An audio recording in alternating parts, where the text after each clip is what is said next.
Chitty's Haunui farm has a great record for producing Group 1 winners, the most recent champion being 14-time Group 1 victor Belle. And this year's draft is no different to previous ones, again with plenty of opportunities to buy future racetrack champions.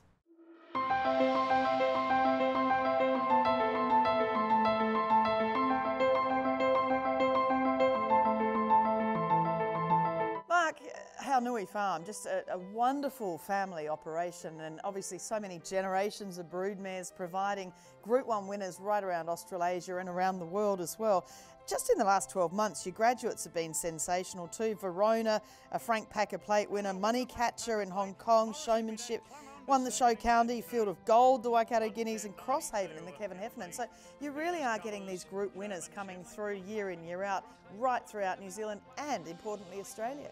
Yeah, absolutely, Caroline. Like, it's nice to have you here and back on New Zealand shores after a good period of time. Look, we've had a nice 12 months. Horses have been running, and that's the most important part in all our important jurisdictions. Well, a bit of a rainy day here today, but that's what makes New Zealand so beautiful and green. But it's a lovely draft again, and you're reaching right back into the depths of those wonderful female families for some of the 2023 yearlings. Yeah, absolutely. I mean, you know, we've had Mrs. Lester be a long-time client, and we're offering a couple of special fillies from her families and a couple of fillies from our foundation family, from the Foxona family, 8th generation. You know, it's pretty special. I think, you know, our filly draft is a little bit special this year because it's closely related to some very nice families and racehorses. Well, we start with lot 207 by Super Seth from Garden of Swans. The dam's a half-sister to a European star Group 1 winner in Mukadram. Beautiful colt to start things off. Lovely, strong individual, isn't he? Yeah, he is. He's been a really nice horse right from him being born. We've been lucky enough to house Jonathan Munn's GSA Bloodstocks mares that went to Super Seth. Obviously, Jonathan raced Super Seth.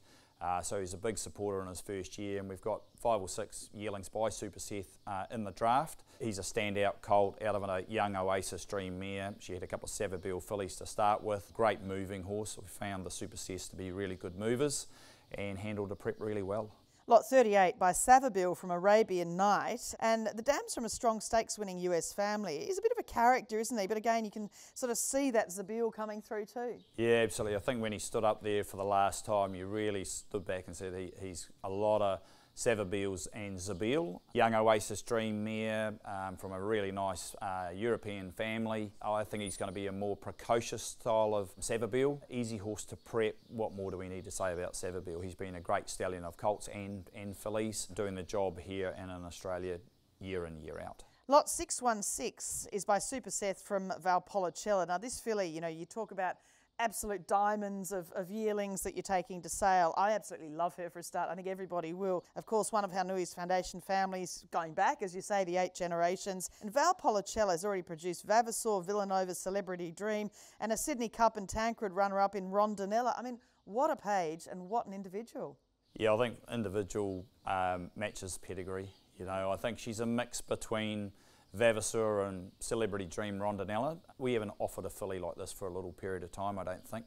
Valpolicella was a very good mare herself on the racetrack and been a wonderful producer. Filly's just handled prep. You can see her temperament, nothing phases her.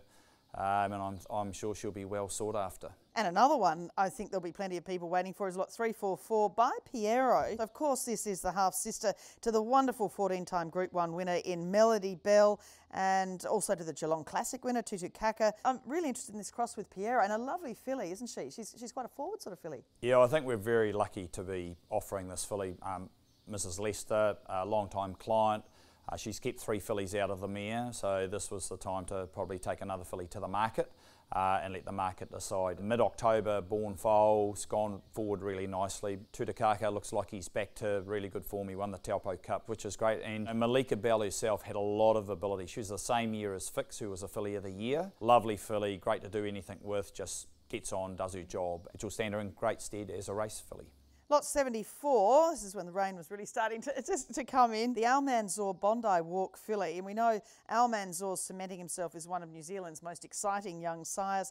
First foal of a showcasing mare who's a half-sister to Activation, so Coogee Walk the second dam, Boardwalk Angel the third, so a family that's so well known in Australia and New Zealand. Yeah, absolutely. She's a very physical filly. Probably see a great mix of showcasing in with Almanzor. First foal of a young mare that showed good ability and unfortunately went amiss at her very first start. Coogee War was a railway winner, and obviously Boardwalk Angel, who we were lucky enough, she was brought out of the Trelawney dispersal many moons ago by Mrs Lester, and again lucky enough to be taking a filly of this quality to the market. And then finally, look, 558, another by Almanzor from Striker. The Dam's a stakes winner, second in a Group 1 Thorndon Mile, and a half-sister to Calvine and Cosy Bay. You know, a great cross for Almanzor. Oh, absolutely. This is a family developed by the late Don McLaren, a great client of the farms, and you know, he bought Calvinia all those years ago with Paul Moroney at Sydney Easter, and it's developed into one of the most sought-after families in Australasia. Striker's done a really nice job. She was a really good mare,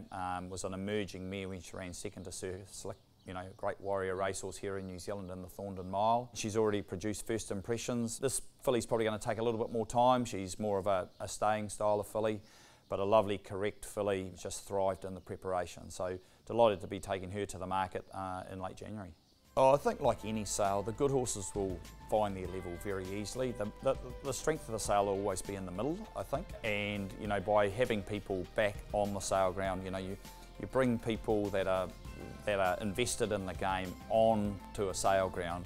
They can't help but participate in the sale, and we've had some sires emerge in the last 12 to 18 months through a number of the different studs in New Zealand. Looking forward to it, keep feet on the ground, and you know, welcome everyone late January.